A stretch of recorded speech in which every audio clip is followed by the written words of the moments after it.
여러분 사랑이라고 하는 거 좋아하시나요? 네. 좋아하시나요?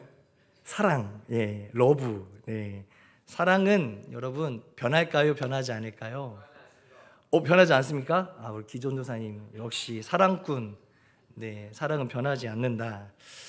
그렇죠. 그런데 변하지 않으면 참 사랑은 변하지 않으면 참 아름답습니다. 그죠? 그런데 문제는 뭐냐면 주어져 있는 상황과 환경에 따라 이 사랑이요 변하는 것을 보게 됩니다. 그래서 그 사랑으로 인하여서 실망하게 되고 사랑으로 인하여서 자신이 넘어지기도 하는 것이죠. 여기 이설아 집사님 계시는데 조명원 집사님과 이설아 집사님의 사랑하는 딸 2명이 있어요. 그죠? 수지와 수아가 있습니다. 귀엽죠? 네네, 귀엽습니다. 엄청 귀엽죠. 수지와 수아가 저희 교회에 처음 왔을 때 오빠들을 보더니 너무 좋았나 봐요. 나 저 오빠랑 결혼할 거야. 네. 윤희가 나타나니까 윤희한테 붙어 있고, 또 어느 날 또 담임 목사님 아들인 주한이 오빠가 나타나니까 나 주한이 오빠랑 결혼할 거야 이러고, 지난주 이게 돌고 돌다가 지난주에는 또 윤희랑 수지는 오른쪽에 수아는 왼쪽에 붙어가지고 얼굴을 맞대고 이렇게 핸드폰을 보고 있더라고요. 그 친구들을 보면서 사랑이 움직이는 거구나.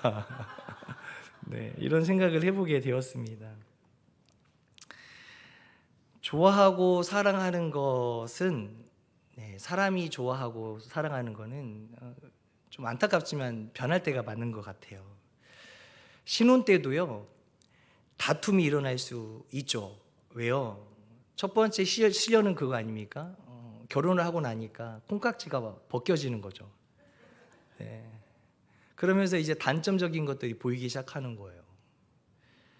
그리고 또 찐사랑은 어떻습니까? 진짜 찐사랑이라고 생각하는 사람들을 이렇게 보면 때로는 권태기라고 하는 것이 찾아올 때가 있죠. 그 권태기가요, 그 사랑이라고 하는 사이를 갈라놓더라라는 거죠. 근데 여러분들 이걸 걱정할 필요가 없다는 거죠. 왜 그러냐면 이것은 잘못된 것이 아니라는 거예요. 이것은 자연스러운 부분 중에 하나다라고 하는 거예요. 그래서 권태기가 온 가정도 이렇게 보면 오히려 그 권태기가 찾아옴으로 인해서 나중에 정말 상대방을 배려하고 사랑할 수 있는 마음이 더 굳어져서 하나됨으로 나아오는 가정들도 보았습니다. 그리고 다툼이 일어나는 것, 콩깍지가 벗겨지는 것 또한 1차적으로 벗겨졌지만 다시 그 콩깍지가 더 단단한 콩깍지가 씌워져서 서로를 위하고 서로를 더 위해서 헌신하고 하는 모습으로 더 단단하게 콩깍지가 씌워지더라. 네. 이런 생각도 해보게 되고 또 그런 모습들도 저는 많이 보았습니다. 과정은 겪게 되어 있기 때문에요, 콩깍지도 하나 벗겨졌다가도 더 단단해질 수 있다, 이 말씀을 드려보는 겁니다. 여러분, 그런데요, 이 권태기라고 하는 것이 사람과 사람 사이에 사랑하는 그 감정에만 찾아오는 것일까? 그거는 결코 아니라는 겁니다. 우리가 믿음 생활을 하는 이 신앙 생활에서도 권태기는 찾아오게 되어 있습니다.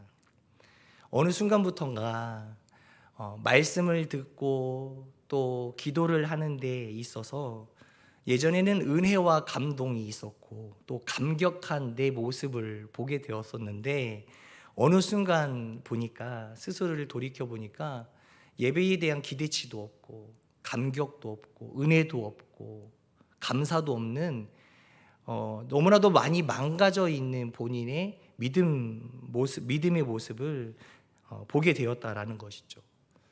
어느 순간부터 은혜와 감동이 없는 무감각해진 영적인 내 모습을 발견하게 된다. 이것이 바로 신앙의 권태기가 찾아온 것입니다.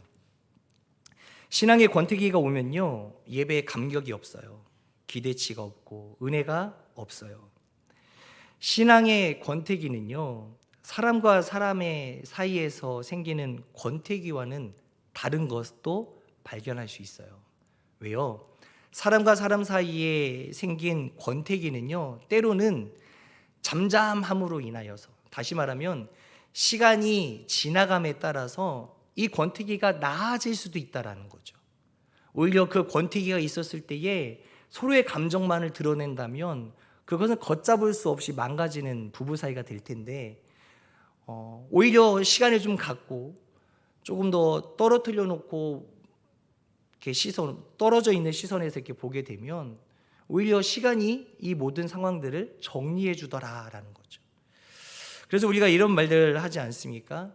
시간이 약이다, 뭐 이런 이야기도 하게 되지 않습니까? 근데 우리가 신앙적으로 권태기가 온 것은요, 시간이 해결할 수 없습니다. 신학의 권태기가 온 것은요, 여러분, 중요한 사실은 반드시 우리는 짚고 넘어가야 됩니다. 그리고 바로 반드시 해결해야 하는 것이지요. 왜 그러냐면 신앙의 권태기가 온 사람을 그냥 시간적으로만 약이 될 것이다 생각해서 가만히 두고만 본다면 오히려 이 권태기가요, 신앙의 침체기가 오게 된다는 거예요. 침체기가 오면요, 이 사람은 교회를 떠나가게 돼 있어요. 여러분, 그러기 때문에 신앙적인 권태기가 오는 것은 우리가 그냥 두면 된다 안 된다? 안 되는 거예요. 옆에 있는 성도님께 이렇게 말씀을 한번 전해볼까요? 신앙적 권태기는 반드시 해결하랍니다. 네, 서로 눈을 안 마주치는데 맞습니다. 영적인 권태기는요, 시간이 치료할 수 없고, 영적인 권태기는요, 반드시 해결해야 되고 극복해야 되는 줄 믿으시기를 바랍니다. 오늘 본문의 말씀인 빌립보서 말씀인데요, 빌립보서는 여러분들이 잘 아는 것처럼 빌립보서를 포함해서 에베소서라든지 골로새서라든지 또 빌레몬서 같은 이 네 가지를 누가 썼죠? 바울이 썼어요. 어디서 썼습니까? 감옥에서 썼어요. 그래서 우리가 이야기할 때 이 네 가지의 서신을 가지고 옥중서신이라고 이야기를 합니다. 옥중서신들은요, 옥중에서 기록된 것이라고는 믿기 어려울 정도로 바울이 이야기하는 내용들을 들어보면 옥에 갇혀 있음에도 불구하고 기뻐하고 감사하며 하나님 앞에 찬양을 하는 모습을 우리는 보게 됩니다. 그런 부분들이 잘 표현되고 있는 책이 바로 오늘 본문에 나와 있는 빌립보서입니다. 오늘 본문에서요, 사도 바울은 이런 말을 해요. 빌립보서 1장 20절의 말씀에 이렇게 써 있습니다. 같이 읽어볼까요? 시작. 나의 간절한 기대와 소망을 따라 아무 일에든지 부끄러워하지 아니하고 지금도 전과 같이 온전히 담대하여 살든지 죽든지 내 몸에서 그리스도가 존귀하게 되게 하려 하나니. 이 말씀 가만히 두시면 여러분, 이 말씀 가운데에서 좀 눈에 딱 띄는 문장이 뭐가 있을까요? 우리가 많이 듣던 말들이 빌립보서 1장 20절의 상반절의 말씀, 그리고 제일 마지막에 있는 하반절의 말씀 아니겠습니까? 근데 저는 오늘 이 이야기를 어떤 부분을 가지고 할 거냐면 중간에 있는 문장입니다. 따라해 볼까요? 지금도 전과 같이 온전히 담대하여. 이게 무슨 내용일까요? 지금도 전과 같이, 이전부터 계속 되고 있는 상황에 대해서 설명하고 있는 거죠. 이때 바울은요, 인생의 마지막 종착지를 향하여 걸어가고 있는 끝부분이었어요. 다시 말하면 곧 있으면 이 사도 바울은 이제 죽게 돼요. 자, 그런데 이 죽음을 앞두고 있는 이 바울이요, 신앙생활도 길게 했고 나이도 어느 정도 많이 먹었던 이 시점에 어떤 이야기를 하냐면 지금도 전과 같이 온전히 담대하여, 담대한 마음, 온전한 믿음이 전부터 지금까지 계속됐다라는 거예요. 여러분, 사도 바울의 위대함은 여기서 나타난다라는 거예요. 사도 바울은 처음 예수님을 만났을 때부터 지금 현 시점에 이르기까지 그의 믿음과 또 하나님을 향한 그 사랑은 변치 않았다라는 것을 이 본문을 통해서 우리에게 말씀하고 있는 것입니다. 이미 바울은 예수님을 믿은 지 한참이 지난 시점인데도 불구하고 그는 절대적으로 흔들리지 않았어요. 그래서 그 바울이 우리들에게 하는 이야기가 뭐예요? 지금도 전과 같이. 사랑은 변하는 것이 아니라는 거죠.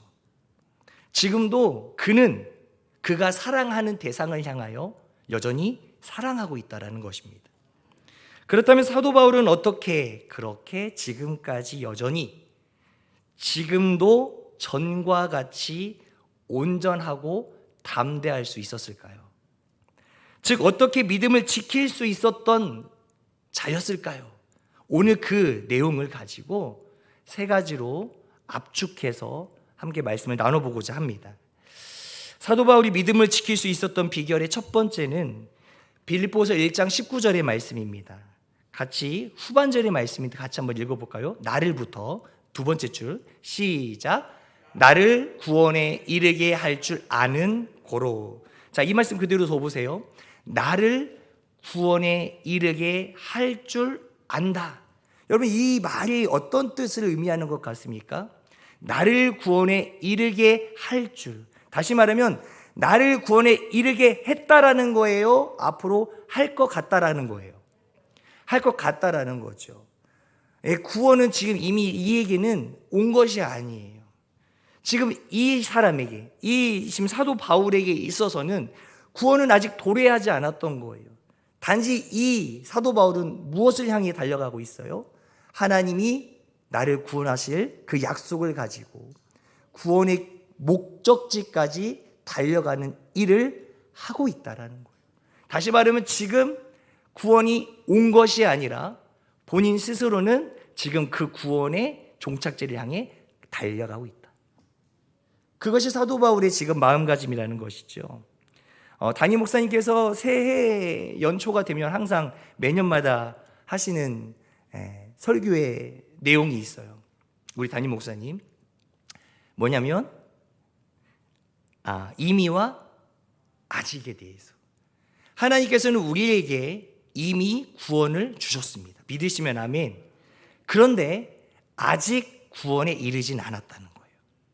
여러분, 만약에 우리가요 구원의 확신을 가지고 살아간다면, 그 구원의 확신을 가지고 이미 이른 것처럼 행동한다면 우리는 어떠한 오류를 범하게 되어 있냐면, 하나님이 이미 나를 구원하셨기 때문에 나는 죄를 지어도 구원될 수 있어, 그렇게 생각할 수 있다는 거예요. 그래서 많은 이단들이 그렇게 이야기하고 설명하잖아요. 구원파들이 그런 거 아니겠습니까? 당신은 구원받았어, 죄 지어도 천국 갈 수 있어. 근데 중요한 사실은 뭐냐면 이미와 아직은 존재한다라는 거예요. 이미 하나님이 나를 구원하셨다는 건 뭐예요? 이미 구원이라고 하는 그 계획 속에 나를 포함시켰다라는 것이에요. 하나님이 직접적으로 나를 선택하셨다라는 거예요. 그러니 나는 구원받은 자라는 거예요. 하지만 그 구원이 나에게 완벽하게 이르지 아니하였기 때문에 하나님이 부르시는 그날까지 우리는 늘 긴장감 속에 살아야 된다는 거예요. 그것이 바로 구원에 이르는 길이다라는 사실을 기억했으면 좋겠습니다. 하나님이요 우리들에게 천국으로 향하는 천국행 티켓을 발권하여서 나에게 주신 거예요. 얼마나 좋아요. 근데 문제는 무엇이냐면 내가 어떻게 살아가느냐가 중요하다라는 거예요. 이미 하나님은 나를 선택했지만 내가 그 선택하심을 반항하고 받아들이지 않고 하나님을 등진다면 그 사람은 결국은 구원에 이를 수 없다라는 거예요. 하나님은 나를 선택했지만 내가 하나님을 선택하지 아니한다면 나는 실패한 인생이 될 수 있다라는 거예요. 그렇기 때문에 우리는 무슨 생각을 갖고 살아야 돼요? 오늘 사도 바울처럼 하나님은 나를 선택하셨지만 나는 그 목적지를 향하여서 지금도 달려가고 있는 중입니다.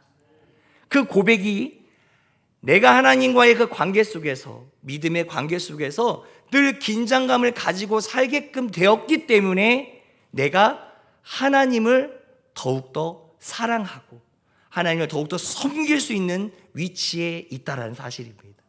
여러분, 그 긴장감이 없으면 사람은 무너지게 되어 있어요.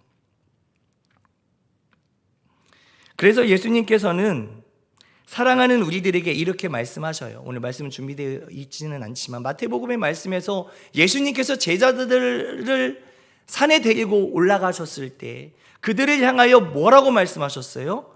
깨어 있어라. 여러분, 깨어서 기도하라는 거예요. 깨어서 네가 네 스스로의 믿음을 지켜야 된다라고 이야기를 하시는 거예요. 우리가 지키지 못하면 우리는 실패한 인생이 될 수밖에 없고, 하나님의 음성을 듣고 그 음성에 반응하여서 내가 온전히 주님의 말씀대로 순종할 때에는 우리는 구원에 이르게 된다는 사실을 기억했으면 좋겠습니다. 바울이 믿음을 지킬 수 있었던 비결 두 번째는 빌립보서 1장 21절의 말씀입니다. 빌립보서 1장 21절 시작.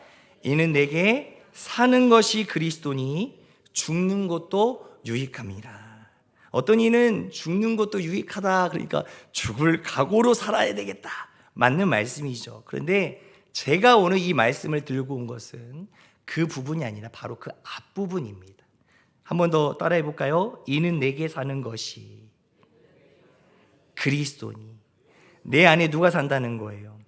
그리스도. 이거를요 공동 번역본 성경책에서 찾아보니까 이 구절, 이는 내게 사는 것이 그리스도니라고 하는 이 구절을 어떻게 번역했냐면 이렇게 써 있더라고요. 나에게는 그리스도가 내 인생의 전부입니다. 아멘. 언제부터였어요? 이 사도 바울은 언제부터 자기 인생의 그리스도가 전부가 되었습니까? 바로 예수님을 처음 만났을 때부터 그는 그의 인생의 전부로 그리스도 예수를 받아들인 겁니다. 그러나 우리는 어떻습니까?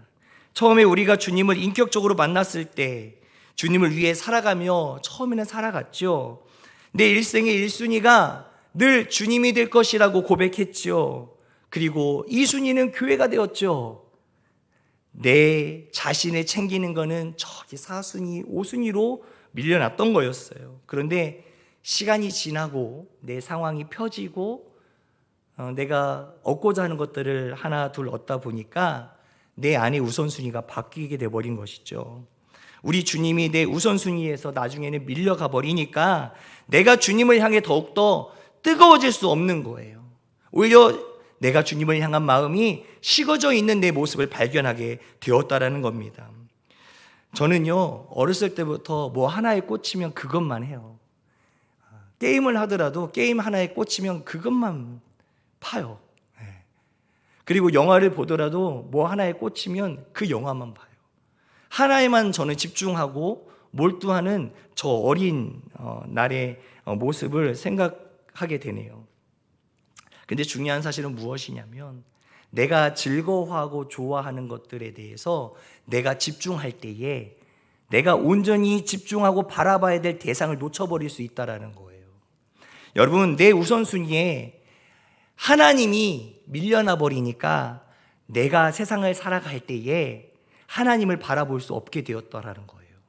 내가 하나님을 바라볼 수 없을 정도로 순위가 밀려난 사람으로서 살아가다 보니까 내가 어렵고 힘들 때에 하나님을 기억하는 것이 아니라 내가 우선순위로 생각하고 있는 물질에, 내가 우선순위로 생각하고 있는 내 이력에, 내가 우선순위로 생각하고 있는 내 힘에 그것들을 먼저 의지하려고 하는 잘못된 모습이 내 안에 자리 잡고 있더라라는 것입니다. 여러분, 내 마음이 다시금 하나님을 향하여 뜨거워지려면요, 내 안에 우선순위로 생각하고 있는 세상적인 것들을 다시 뿌리째 뽑아야 되는 줄 믿으시기를 바랍니다. 하나님이 내 안에 1순위가 되어야 해요. 그래야 온전히 기도할 때 힘이 생기는 거고요, 찬양을 부를 때에 은혜가 되는 거고요, 말씀을 들을 때에 감격이 생기는 것입니다. 여러분, 우리가 그것을 놓쳐버리니까요, 중요한 사실을 놓쳐버리니까 하나님을 놓쳐버리게 되더라라는 것을 기억했으면 좋겠습니다. 따라서 해볼까요? 하나님보다 내게 우선순위는 없습니다. 하나님이 나의 우선순위가 되기를 간절히 원합니다. 그렇게 해야만 예수님과의 첫사랑을 우리는 비로소 회복할 수 있는 것입니다. 따라서 해볼까요? 다시. 내게 사는 것이 그리스도니 나에게는 예수가 전부입니다. 믿으시면 아멘. 이게 사도 바울이 자신의 신앙을 지킬 수 있었던 비결이었습니다. 사도 바울은요, 하나님께서 자신을 구원하시려고 선택하신 것을 알고 있었지만 여전히 본인 스스로는 아직 구원에 이르지 못했다고 고백했어요. 이것은 영적인 긴장감을 가질 수 있는 원동력이 되었던 것이에요. 우리에게도 이러한 것이 필요하다라는 겁니다. 늘 영적인 긴장감 속에 하나님과의 관계를 유지하려고 하는 것이 내 안에 꼭 필요하다라는 겁니다. 그런데 이것이 내 혼자 힘으로, 나만의 능력으로 하나님과의 관계가 유지가 될 수 있을까요? 아니라는 거예요. 내 힘과 내 능력으로는 하나님과의 관계를 유지할 수가 없습니다. 이거는 누가 해줘야 되는 거예요? 주님이 하셔야 되는 거예요. 주님이 도와주셔야 여러분 비로소 내 마음을 붙들 수 있는 것입니다. 그래서 필요한 게 뭘까요? 바로 바울이 믿음을 지킬 수 있었던 비결 마지막 세 번째가 알려주고 있어요. 마지막 세 번째는 빌립보서 1장 19절, 아까 읽었던 말씀인데 그 말씀의 상반절 말씀입니다. 같이 읽어볼까요? 이것이 너희의 간구와 예수 그리스도의 성령의 도우심으로.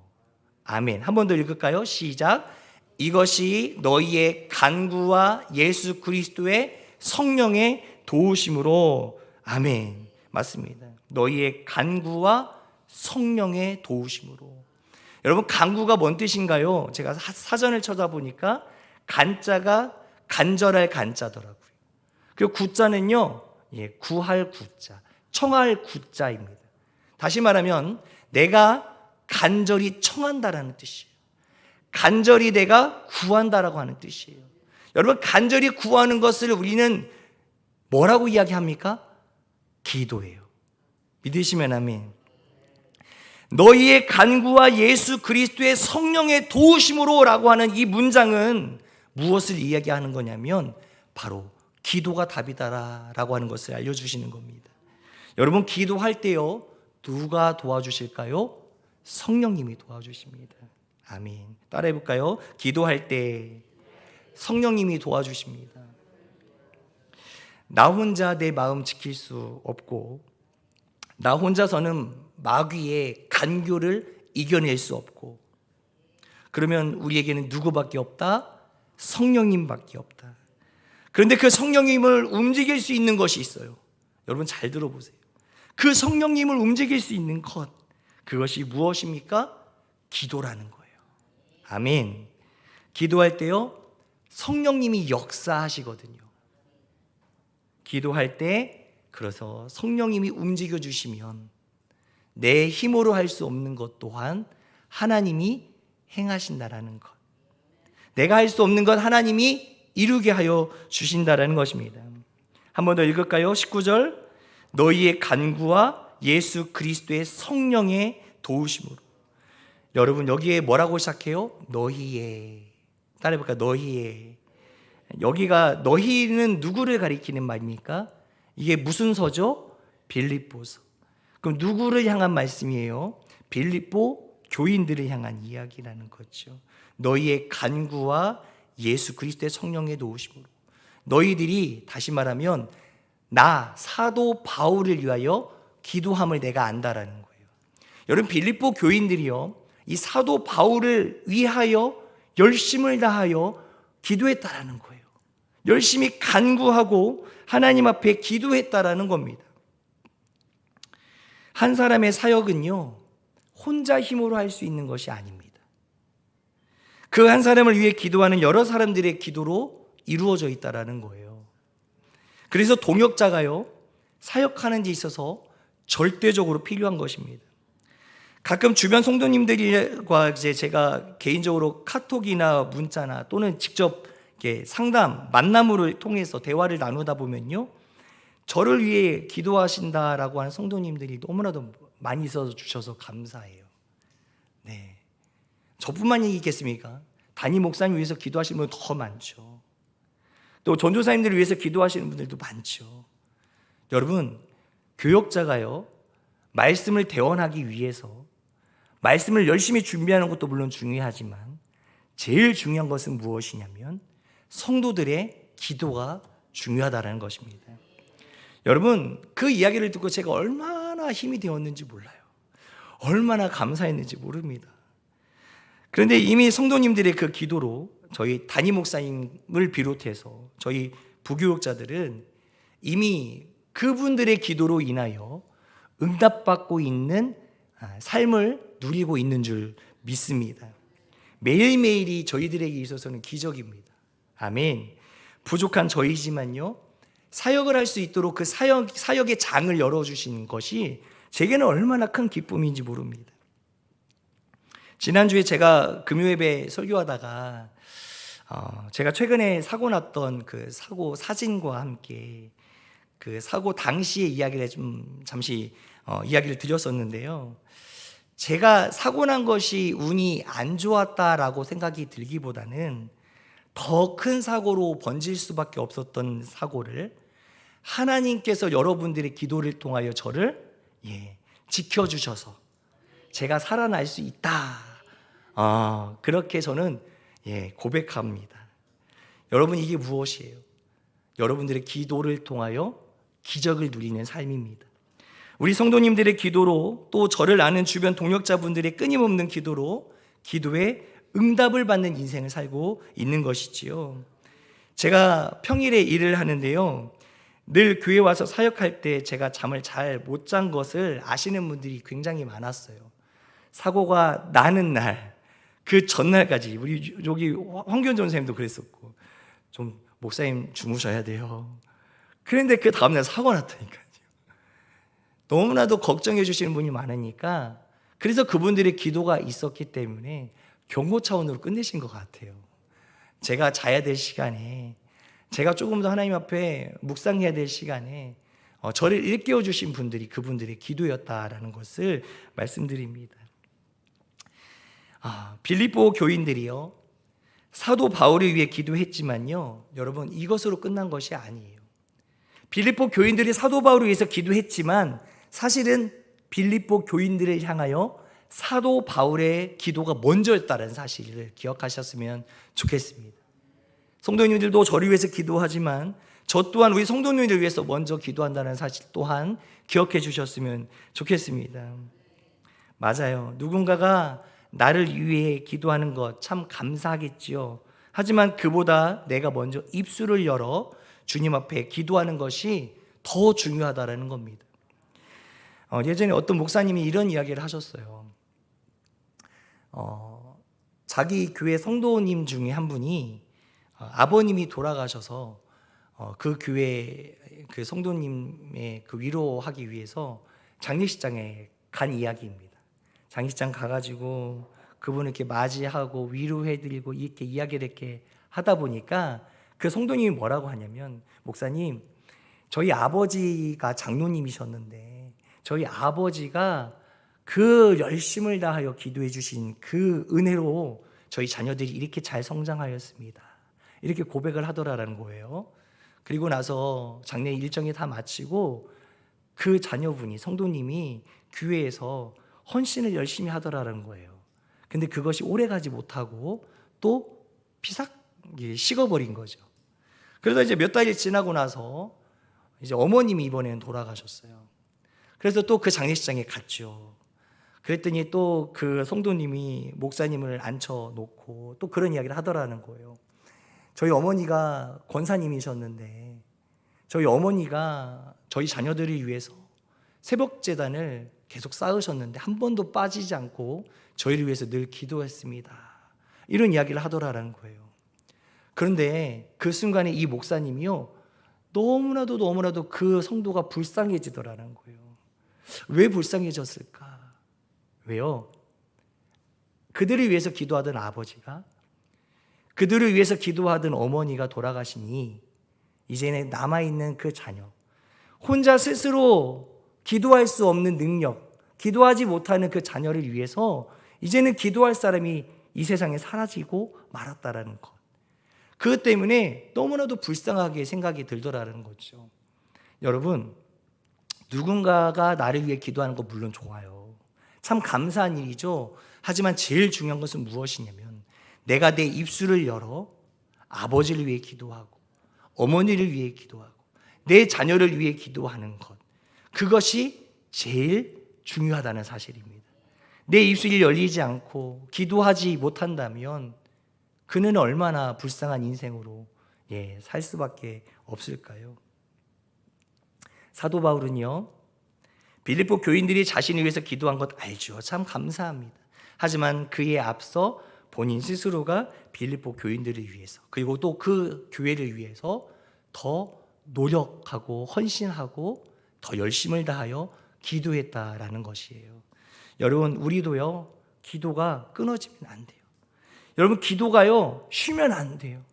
내가요, 끊임없이 주님과 소통을 해야 되는 그 노력과 그 헌신이 필요하다라는 겁니다.